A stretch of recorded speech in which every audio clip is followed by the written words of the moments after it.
Just don't get embarrassed.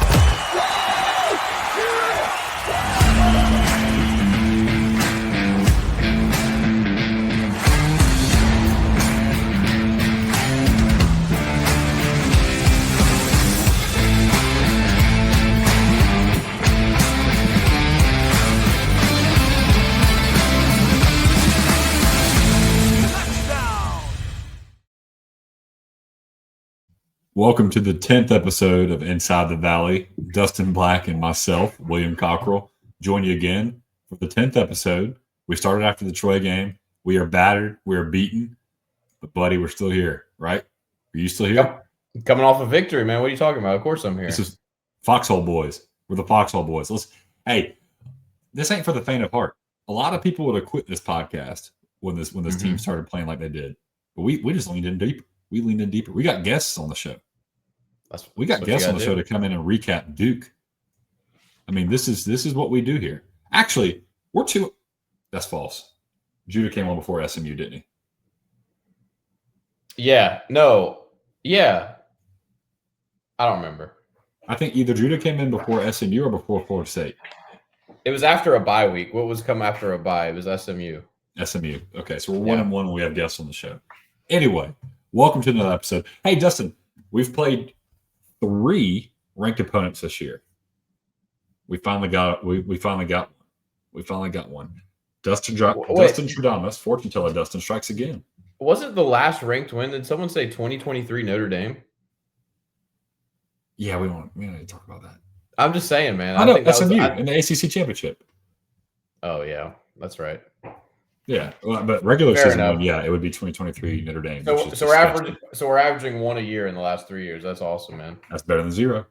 That is. Who could be us? Who could be us? Listen, Dustin, the roles reversed. We walked into their trap. We took their trap. It looked beautiful, right? You know why it looked beautiful? Because there's a W at the end of it. Everything else happened before that. Don't worry about it. Yeah, I kept looking for the CW logo in the bottom right-hand corner because I don't know what the heck I was watching at times, man. You ever heard of a moped? I know what a moped is. Fun to ride. You don't want your friends to catch you doing it? Yeah. Yep. Yeah, that was this game. It was fun because we won. But God, you don't want to tell anybody about it. And let's get into this game because the ugliest thing about this Louisville game, and you might disagree with me, but money downs. I've talked about money downs a couple weeks ago. Clemson's been horrendous on money downs. Louisville said, hold my beer. Clemson and Louisville were combined 3 for 24 on third down, Dustin. 3 for 24.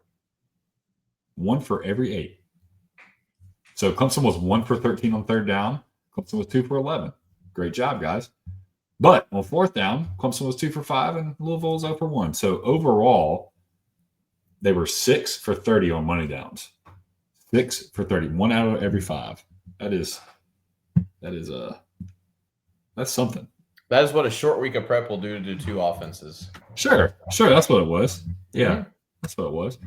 But I don't understand. And like when you look at it, 6 of those 13 were caused by drop passes. We had 6 drop passes on the game. 6. Clemson's offense was hamstrung by these drop passes. Tristan Smith, I think, had 4 of them by himself. I couldn't even tell you who had the other 2. And normally Dabo wants to lean to that guy who's making mistakes and make sure he plays a key role at the end. He was off the field. Yeah. They got tired of it. I think, was it 3 or 4 that he had? Well, Randall had 2. I mean, he's the player of the game, but he technically had 2 because he had the swing pass on third down. Yep. That they technically declared. They declared that he was going to score, so I guess it's a good play. I mean, we're not allowed to talk about it because he was going to score, right? They just declared it. And then there's obviously on the goal line, you run the toss. It's declared a forward pass, but Adam Randall drops it. So there's 2 for Randall.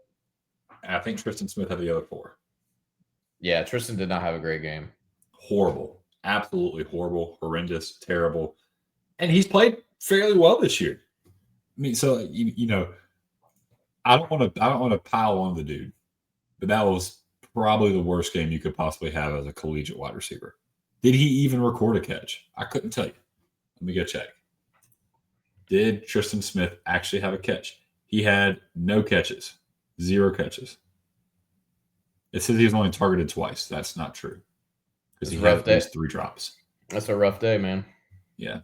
TJ Moore, 7 targets, 6 receptions. Antonio Williams, 9 targets, 7 receptions. Randall, 5 targets, 3 receptions. There's 2 drops. Not good. Not good in the passing game. Another thing I want to talk about too is both rushing attacks showed up. Clemson showed up. Adam Randall. Well, actually, this is pretty cool. Both teams attempted 30 rushes. One just doesn't look like the other. Louisville had 171 yards rushing on 30 attempts. We had 121 yards rushing. My goodness, man. You could tell the difference. Keyjuan Brown, we talked about it last week, Dustin, before the game. We said just because Isaac Brown's out doesn't mean we can be celebrating. This guy can freaking play too. And you know who knows more than anybody on this planet that Keyjuan Brown can play? Khalil Barnes. Yeah. Because I'm pretty sure the back of Khalil Barnes' helmet is still on the turf in Louisville, Kentucky. I mean, what did you see out of Keyjuan Brown?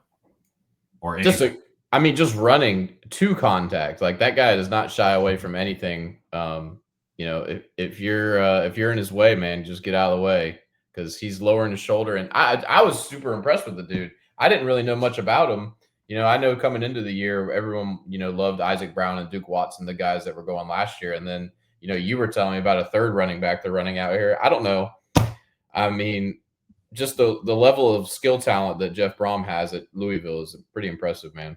It really is. And fun fact, you know who the person is who dropped the pass that ended up giving Clemson the game? Was it Chris Bell? It was not Chris Bell. It was a 4th down attempt to Dakari Collins. Oh, Dakari Collins, yeah. What a guy. Collins. Clemson's finest. Keyjuan Brown was the leading rusher for Louisville, 15 attempts for 135 yards. Strangely enough, Adam Randall had 15 attempts for 105 yards and 2 touchdowns. Keyjuan Brown never saw pay dirt. So we got that going for us. I don't care. And I put a tweet out about this.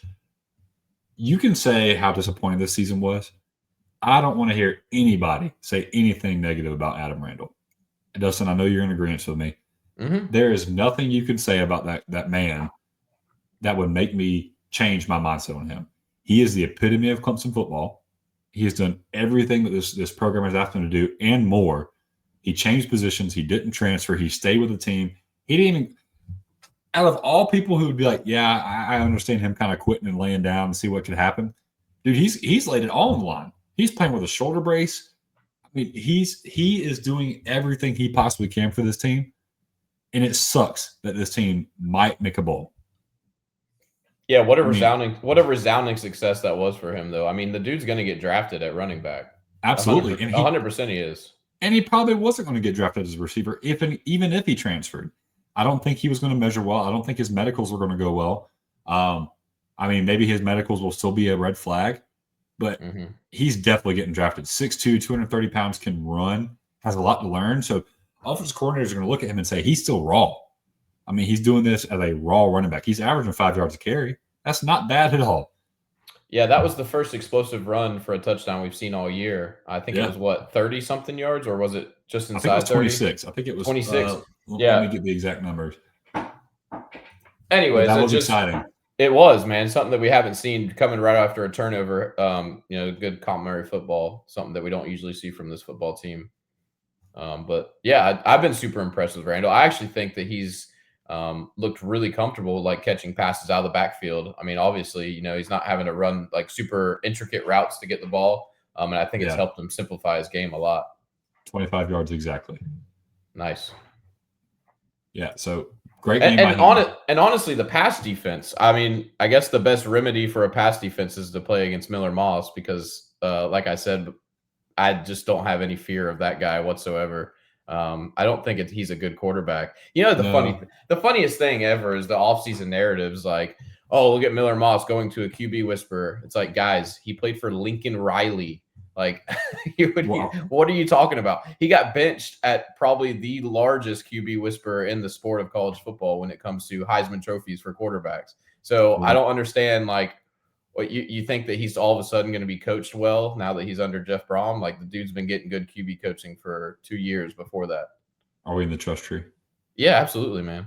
I was all in on Miller Moss this year. Oh man. I mean, he's surrounded by good talent, the Chris Bell, the Colin Lacey, the running backs. You think like everything's there for him to be successful. And man, when you can't juke Cade Denhoff in the open field, you got no Cade Denhoff slander either.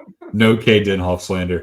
That man, when you talk about staying at home on a reverse, dude. that is TJ Moore is the GOAT at tunnel screens. Cade Denhoff is the GOAT at staying home and making sure he's bracketing the backside. There may be people who don't even remember that play, but that's like a top 5 funniest play of the year for me. Is Miller Moss trying to juke Cade Denhoff in the open field? Cade Denhoff didn't move. He didn't move. Why would he? Did you see the moves? He's like, dude, what do you want to do? And he's wrapping up, putting it. It was like, I'm gonna put you to sleep. You just, it was like your toddler. Your toddler thinks they're faster than you can run away.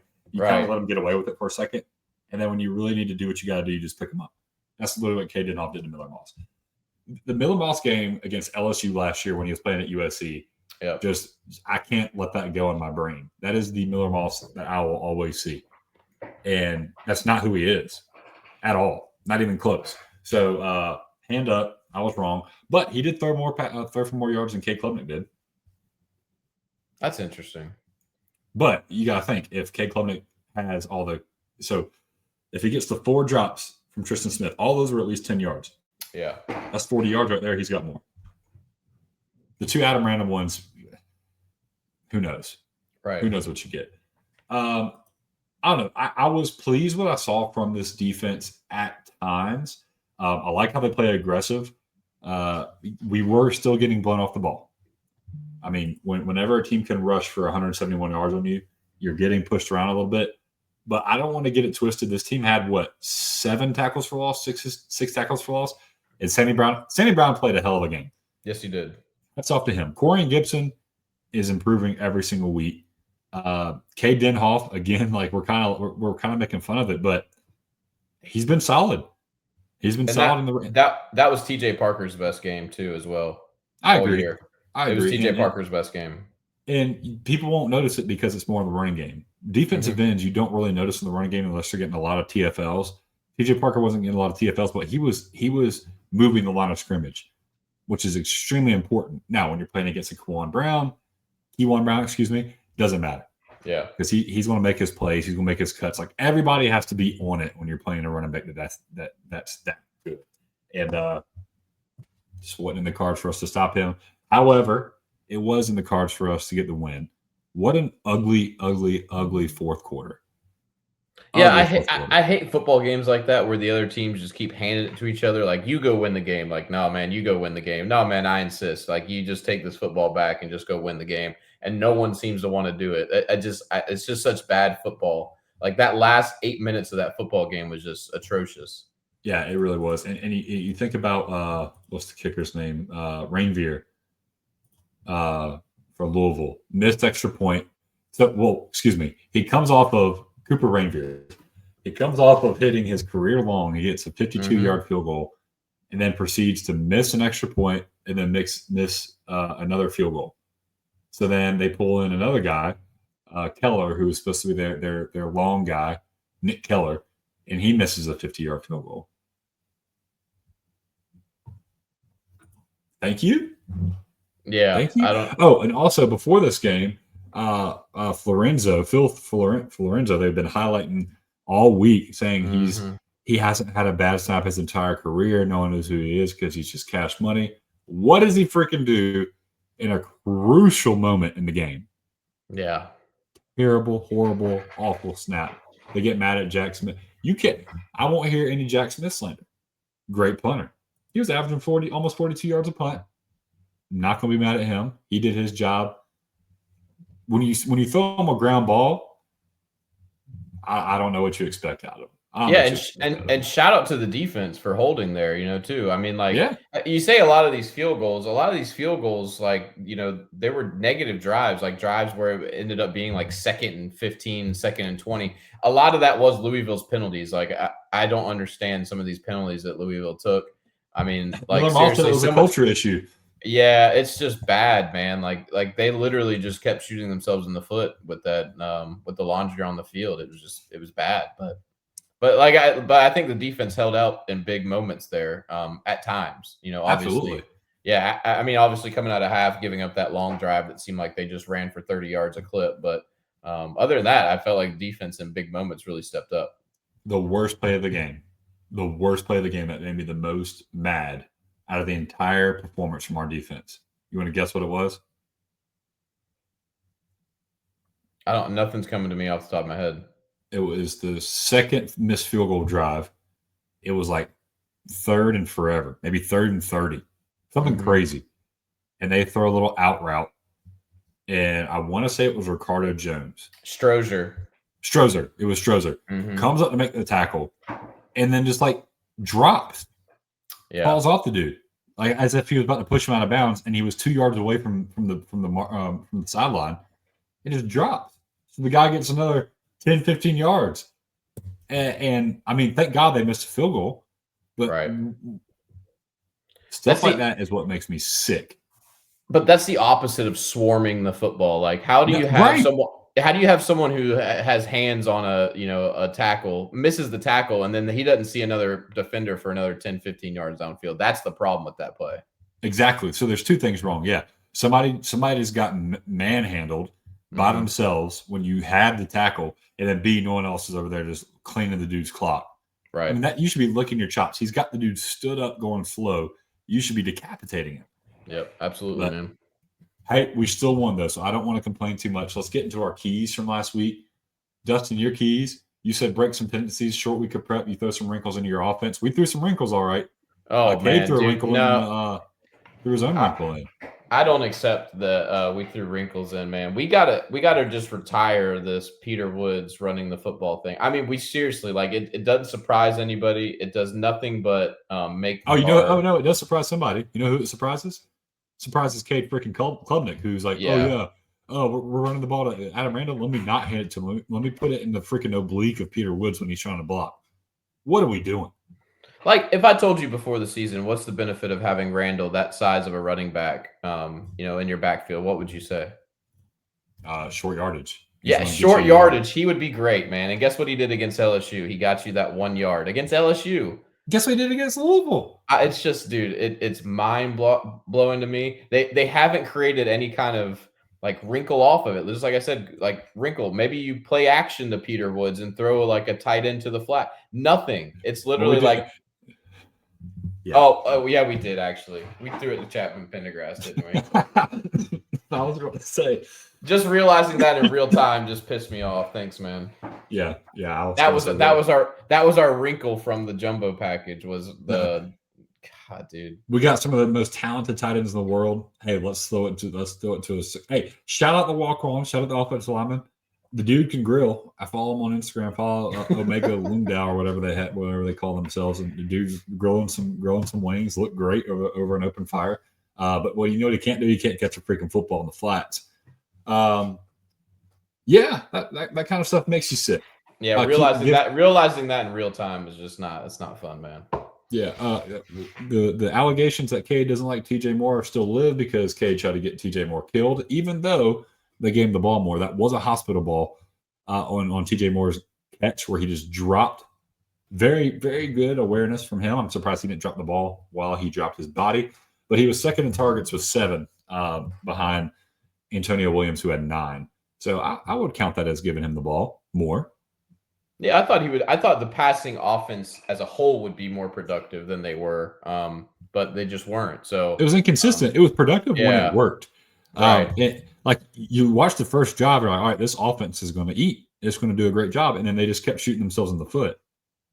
Yeah. And you asked the offense, you very politely, Dustin, hey, let's keep the Cardinals defensive ends at bay. I think they did.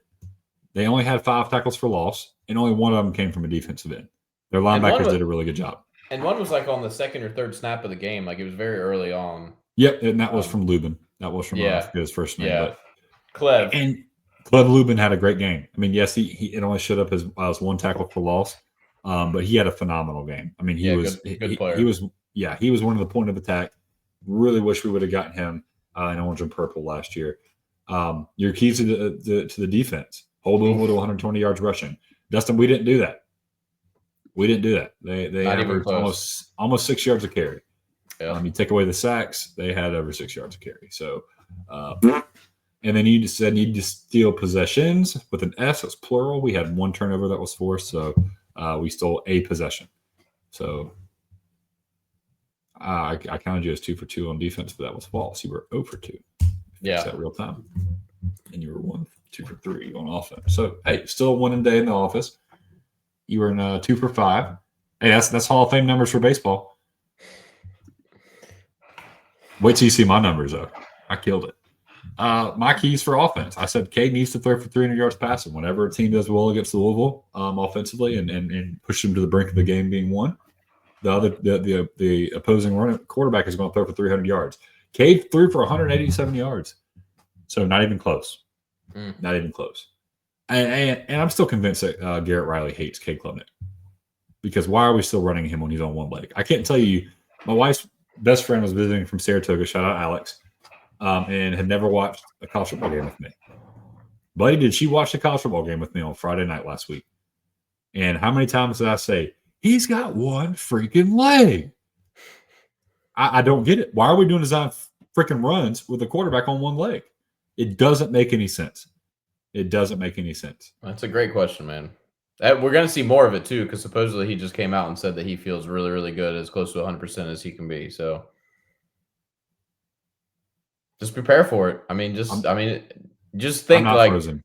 Yeah, just think like, South Carolina game, it's going to be 3rd and 6, and we're just going to send Cade right up the middle just so Dylan Stewart can stunt to the inside and just clean him out. I mean, that's just... Get him decked at the freaking line of scrimmage. He will make it exactly to the line of scrimmage. The nose of the football will kiss the line of scrimmage, and Cade Klubnik will get dropped like a rock. Anyway, we were texting about this during the game, too. We needed to score in the red zone 100% of the time and at an 80% touchdown rate. Lord have mercy. Yikes. Hey, we were allergic to the red zone. 3 times in the red zone. 1 touchdown, 1 field goal, 1 turnover at the 1-yard line. Freaking vomit. 67% score rate, so not 100%, and 33% touchdown rate, not 80%. So just bad situational football. Bad situational football. Which has been the Garrett Riley, Cade Klubnik offense since he's taken over. We cannot score in the freaking red zone. We get in the red zone and we go brain dead. We go absolutely brain dead. Need to score on 90% of the drives. We had 12 drives, not including the last play. I didn't include the last drive. So 12 drives. We scored on 4 of them. 25%. 25% is not 90%. Luckily, Miller Mouse plays for Louisville. So it helped us out a little bit. My keys on defense. Keep Louisville rushing yards at 3 yards per clip. I don't know who was worse off, me or you. I think me. 5.7 yards per clip, and that's including sacks.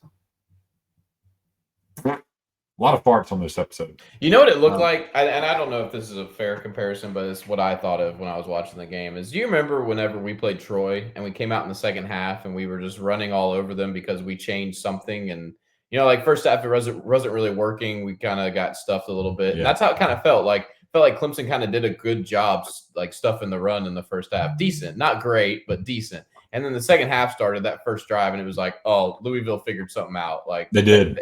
They completely got our number now, and it's just you can't stop it. We're getting as I can say, you're getting 10 horned. Saban talked about shit through a 10 horn. That's how I say you're just getting 10 horned at that point.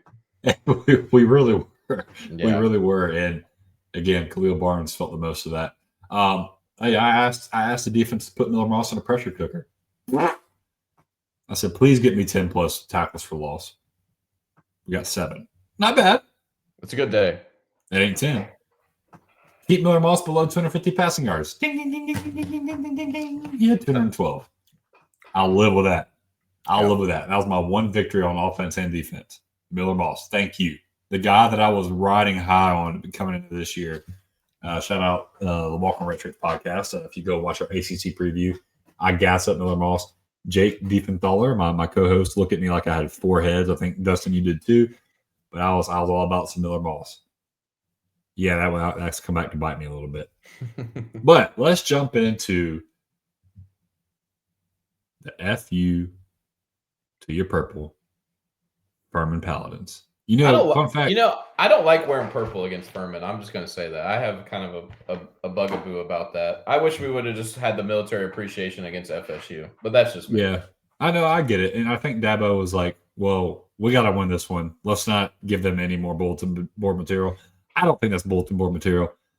I think it's just military. I think we just love the troops. I think we just love the troops. So, did you know that Furman used to be the Furman University Christian Knights? No, their abbreviation was FUCK. See, you just say these things, man, and you want me to believe you, and there's just no way that that's true. There's something at the tips of your fingers right now that you could fact check me on. Is that true? I'm I'll fact check myself. University. All right. It's one of the hot topics. University Christian Knights.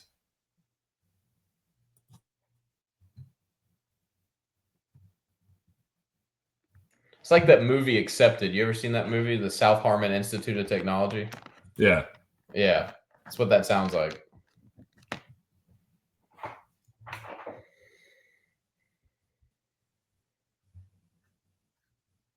There's rumors they used to be called the Christian Knights.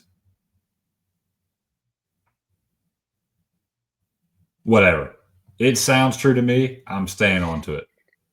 Similar to Sam Houston Institute of Technology. That was on there too. The old 4:30 start on the CW network, man. Who has it better than us? Who has it better than us? Yeah. Not a soul. Not a soul. You know what? They talk about standalone games. We do pretty good in standalone games. Ain't nobody watching us at 4:30 on the CW. Well, there's been a lot of lightning delays, so you want to go ahead and record that episode of One Tree Hill after the game, just to make sure you get like the fourth quarter. So you want to watch The Bold and the Beautiful, and then Clemson, and then One Tree Hill. You'll have a great weekend. Watch your stories. No betting lines because we're playing an FCS team, so there is no spread. Unless Dustin, you might be a degenerate, you might be able to find a spread. Any spreads on your half? I wouldn't touch it. Can you spread it for us? Wouldn't touch it with anything. Opening thoughts, Dustin. You got some opening thoughts here. Well, I mean, I just think it would be interesting to see what some of these freshmen look like. Obviously, you don't have to worry about burning red shirts. So, offensive line injuries, I'm looking at Gavin Blanchard. Obviously, as a freshman, I want to see him play. I think you're going to start Sewell and Sadler at guard. I think that's gonna be your offensive line moving forward. Big old Ronan O'Connell. They've been talking about him a little bit this week. I want to see him a little bit more. Obviously, a big guy. You know what else was interesting? That we signed a guy. His name is Mason Wade. I'm pretty sure he was committed to Duke before he committed to us.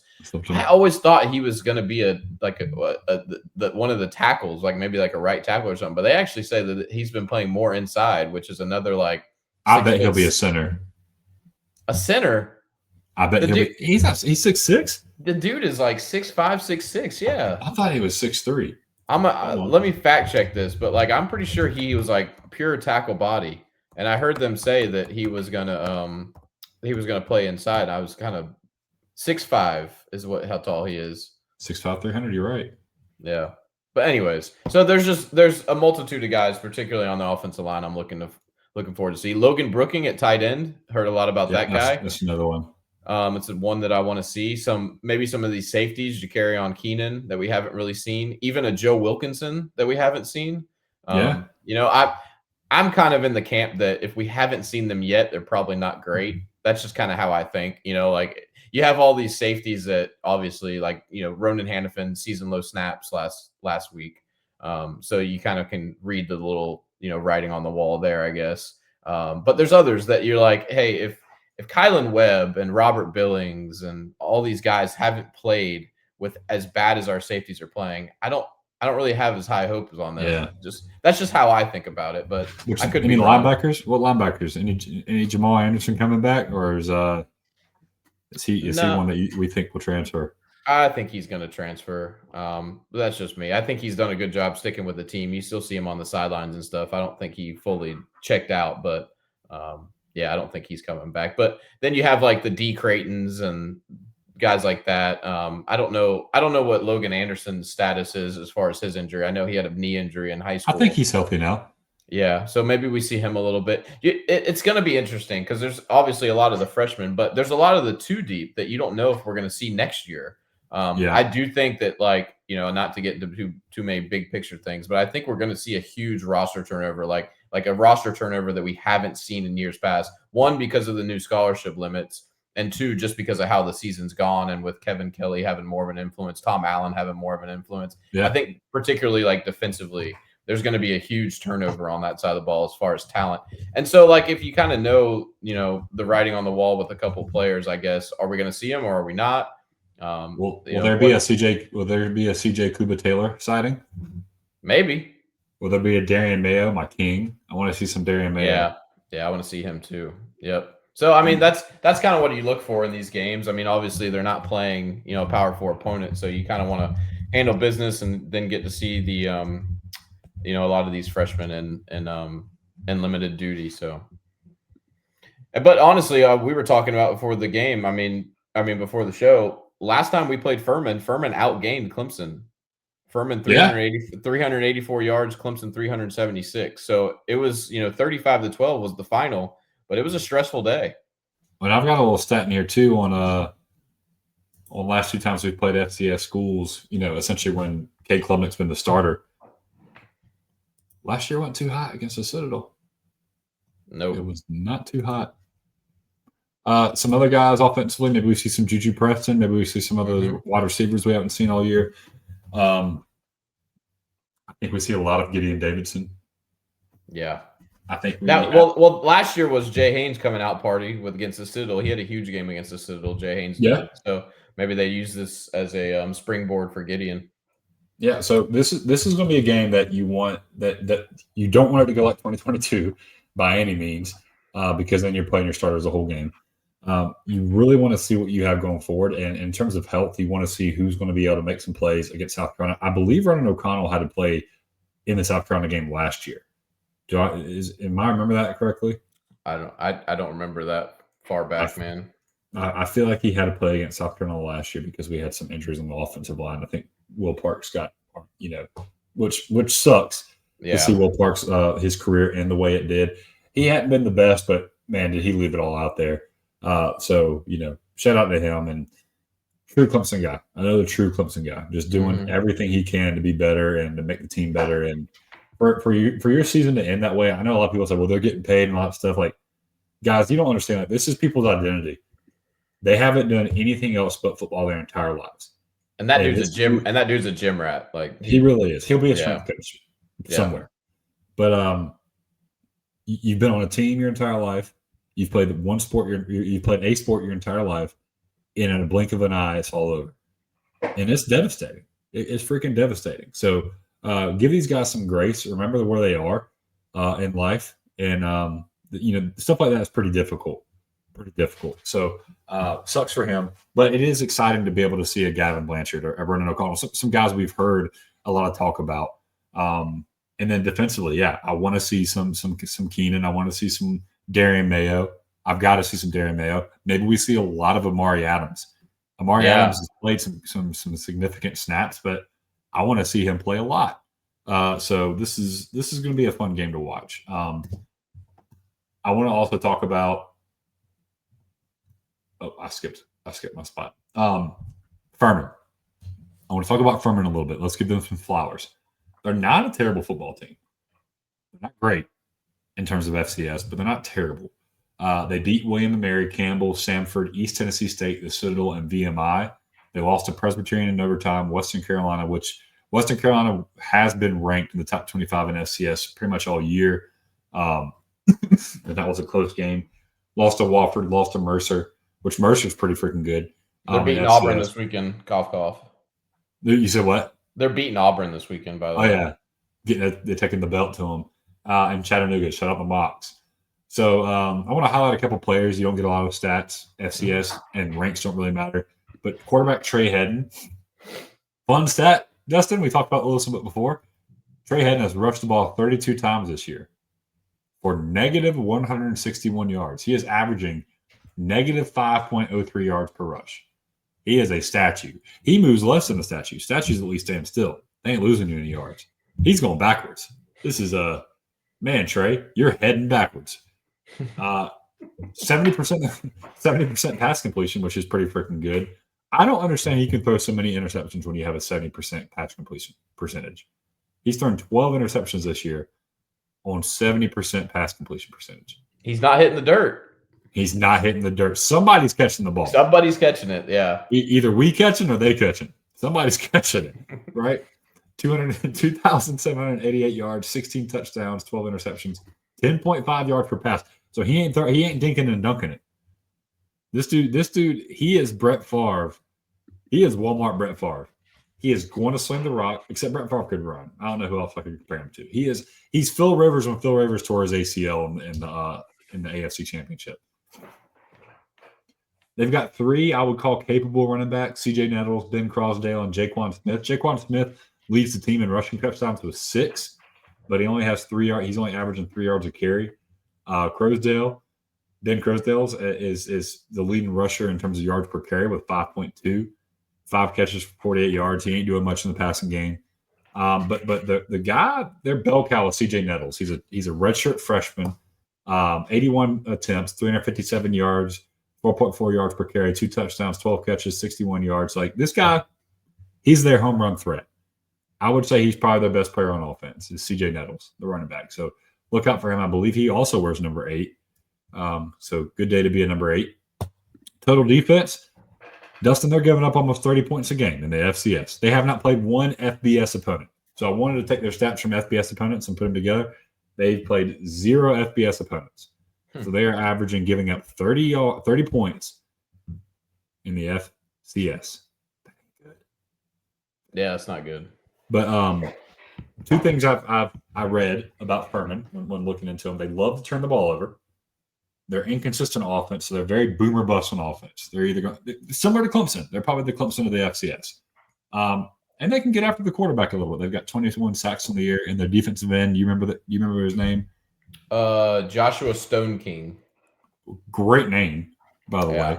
13 and a half of their 21 sacks. So they've got some dudes here and there. Dustin, what are your key stats for this game? Any key stats? I just don't want to get embarrassed on defense again. Like we were just talking about with the 2022 game. Furman had 19 first downs against Clemson in 2022 on 384 yards of offense, and they went 10 of 18 on third down. That was Wes Goodwin's second game as a defensive coordinator after the Georgia Tech game. So not what we want to see this year at all. I remember how frustrating that game was. It never felt like we were winning that game. Yeah, they essentially just let the DNs rush up the field, and then they dumped off to the running back or a tight end, and they would gain 10, 15 yards, and it was frustrating. Down, they would throw it to their white receiver, who I'm forgetting his name. Furman. I'm going to get his name. But Dustin, there's a lot on the line this game. You know what's on the line? What's that? A 14-year postseason winning streak. Postseason winning streak. Guys, 14-year. Ryan Miller, by the way, was the receiver who's playing for your Bucks, Dustin. Playing for your Bucks. He's recorded stats this year. He's got a touchdown this year. So you'll be darned. 14 years in a row with a postseason win. That's an ACC championship or a bowl game or a playoff game that we have won. Pretty significant. So again, we talk about how disappointing this season's been. 14 years in a row is something to be very, very, very, very proud of. Very proud of. Yes, this season has sucked. Yes, there needs to be changes. Yes to all the bull crap that all these sad Clemson fans love to throw out there. Yes. 14 years in a row as a postseason wins that doesn't happen. People don't even make it to the postseason 14 years in a row, let alone win a postseason game 14 years in a row. That is unfreaking believable. Dabo has been coaching there since 2008. So he hasn't even been there 20 years. And he's won at least 14 postseason games. He's won a postseason game in at least 14 years. That's freaking insane. Yeah. So shout out to the team for that. Let's keep that alive. Hey, if this team wants to leave a legacy, win the next 2, win the bowl game, keep that postseason, that streak alive. Dabo will talk about this team for years to come. If they My goodness, man. Oh, gosh. It will be the first thing he says to every single recruit. So if you're a high school recruit watching this, I'm going to let you know he's going to lead off with the 2025 senior class and how they might not have been the best on the field, but they never quit. And you're never going to quit. And I'm never going to quit on you because we're all in and we've got grit. Funny story about grit. So I'll tell you all a quick story. Tony Elliott, the head coach at Virginia, was the offensive coordinator when I was at Clemson. And every year we had a word of the year that we came up with during fall camp. And we're trying to come up with something, and the team come up with different words, ideas. Tony Elliott stands up. What about grits? What about grit, coach? All right, what would grit be? God rose through sacrifice. He said, Coach, that would be Gertz. There ain't no I. So, anyway, fun fact on that. But this team's got some Gertz. This team will have some Gertz to them. Dustin, what's your offensive keys to success? I just want to see him play clean. I don't want to see any turnovers. I don't want to see like penalties. Just play clean, execute. You know, whenever you put Chris Vazina in or Denson in or whoever gets subbed in on offense, just keep playing clean. That's what I wanted to talk about was Chris Denson. Do you think there's any weight to Dabo saying what he said this week? About what? He talked about Chris Denson and wanting to get him more. Yeah, I mean, how athletic he is. I think in the grand scheme of things, they know that Chris Denson is a phenomenal athlete and he can be of value to them somewhere. They just don't know that it's at quarterback yet. But they're trying to running back, wide receiver, maybe something. He is just he is an excellent athlete. Like he is explosive. So they're just trying to find the best fit for him. And if it works out at quarterback, it works out at quarterback. But I think they're just trying to, feel their way through that. Yeah, I would love to see him play. I'd love to see 15 get out there. Now, my keys, no injuries. Let's light it up. Let's score 40. I want 40 plus on these hoes, respectfully, on these Christianites. And I want to have a balanced offense. I want to run for 200 and I want to pass for 200. Don't care what it looks like. At least 400 yards total offense. I would love to see. So, in the Cade Klubnik era, we're averaging 620.5 yards against FCS opponents. That's a 562-yard game against Charleston Southern. That's a 679-yard game against the Citadel last year. I'm backwards. 562 against the Citadel, 679 against Charleston Southern. I'd like to have another one of those games. So let's get in the 600-yard range, but I'd live with the 400-yard range. Dustin, what's your keys to defense? I'm going to laugh when you say this. Oh, don't get embarrassed on the ground. I remember typing that. Yeah, don't get embarrassed on the ground. Whatever happened against the Citadel last year, don't let that happen again. Honestly, like we all know what the pass defense is for Clemson, and I mean, obviously Furman has somewhat of a accurate quarterback. Obviously, likes to turn it over. Would love to see some turnovers, but just don't get embarrassed on the ground. Like, just if the quarterback makes some good throws and beats you, kind of like Goose Crowder did against with Troy. So be it. We know what the pass defense is. I'm not gonna throw things at my TV because we're giving up passes through the air. But if we give up more than 50 yards rushing to this team, I am going to lose it. If Trey Hedden has more than 0 yards rushing, I can't do another game, man. Like that Citadel game last year was just like infuriating. It was horrible. That was the most miserable 51-14 win I've ever seen in my life. Miserable. Yep. But we won. I knew that game. That's when we weren't beating Texas. Actually, I take that back. That's a lie. I thought we were beating Texas. I was all in. I had it all schemed up. Anyway, my keys to success on defense: force 2+ turnovers. Hey, it's the season of giving. My man Trey Hedden, loves to turn the ball over. Let him give you one. Take it. When someone gives you a gift, it's the worst thing you could do is to say no. Right? You're robbing them of their joy. Say yeah. Take the gift. 5 sacks. TJ Parker, let's get that first round draft pick back up, baby. Go out there and eat. and on top of that, 10 plus TFLs. I'm going to get a 10 plus TFL game. I'm going to keep asking for that until we freaking get it. And this should be the game that we get it. Closing thoughts, Dustin. Let's wrap it up.